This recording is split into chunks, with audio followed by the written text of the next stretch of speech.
ఇప్పుడు మనకి ఏపీలో అయితే ఎలక్షన్స్ కూడా వచ్చేసింది. సో నెక్స్ట్ ఏ ప్రభుత్వం వస్తే బాగుంటుంది, మంచి జరుగుతుంది ప్రజలకి మీరు భావిస్తున్నారు? నేను ఒకటే చెప్పాలనుకున్నాను. పవన్ కళ్యాణ్ వస్తే హ్యాపీ. అంటే ఇప్పుడు జగన్ అంటున్నాడు కదా, పందులే గుంపులుగా వస్తాయి, సింహం సింగిల్ గా వస్తుంది, అయితే సింహమే గెలుస్తుంది అని. సింహం సింగిల్ గానే వస్తుంది కదా, సింగిల్ గానే వేటాడుతుంది. అంటే పొత్తులతో కలిసింది కదా, ఆల్రెడీ పొత్తులో ఉంది కదా.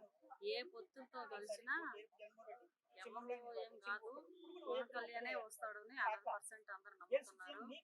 రావాలని కూడా మేము అనుకుంటున్నాం. అంటే రీసెంట్ కాలంలో చూసుకున్నట్టయితే పవన్ కళ్యాణ్ కి 20 సీట్లు మాత్రమే ఇచ్చారు. అంటే ఇప్పుడు రావు. టీడీపీ నుంచి 20 సీట్లు ఇవ్వడం ద్వారా మరి ఆయనకు అన్యాయం చేశారని చాలా మంది అన్నారు. న్యాయమా అన్యాయం? కరెక్ట్. ముందైతే వెనక చాలా అన్యాయం చేశారు. ఇప్పుడైతే పవన్ కళ్యాణ్ రావాలని మేము అనుకుంటున్నాం. వస్తాడు. అంటే చంద్రబాబు నాయుడు గారికి ఎక్కువ సీట్లు ఉన్నాయి కదా, 144 సీట్లు ఉన్నాయి. మరి ఆయన గెలిచే అవకాశం ఏమైనా ఉందనుకోవచ్చా? పవన్ కళ్యాణ్ మీద చాపిస్తున్నారు. చంద్రబాబు నాయుడు గారికి 144 సీట్లు ఉన్నాయి. మరి ఆ 144 సీట్లలో ఎన్ని గెలవగలుగుతారు?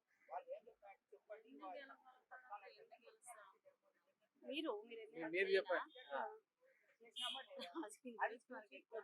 ఓకే. అయితే ఇప్పుడు మరి జగన్ కూడా కొన్ని పథకాలు ఇస్తున్నారు. సిద్ధం అని చెప్పి ప్రతిదానికి యుద్ధంలో తయారవుతున్నారు. సో సిద్ధంలో మరి ఆ సభలు ఎంతవరకు ఫలించాయి? జగన్ ఏం పథకాలు ఇవ్వలేదమ్మా. జగన్ పథకాలు ఇస్తే ఆంధ్ర చాలా బాగుపడేది. జగన్ పథకాలు ఎక్కువ ఏడుకుంటలు అన్ని పెట్టుకొని నేను అది ఇస్తున్నా ఇది ఇస్తున్నాను అని చెప్పి ప్రజలు తీసే ప్రజలకే ఇస్తున్నాడు. జగన్ ఏం ఇవ్వట్లేదు అక్కడ.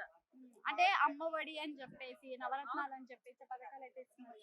అదే చెప్తున్నా కదా, ఇస్తున్నాడు. కానీ ప్రజలే తీసే ప్రజలకు పెడుతున్నాడు అక్కడ. అంతే. జగన్ ఏం ఆయన దగ్గర నుంచి ఏం తీసిస్తలేడు. ఏదో ఈసారి వస్తాను అనుకుంటున్నాడు కానీ కంపల్సరీ రాడు. వచ్చేనా కూడా తప్పు పడేసే వాళ్ళు చాలా మంది ఉన్నారు. నేనైతే చెప్పాల్సిన మాట జగన్ అయితే రాడు. Thank you.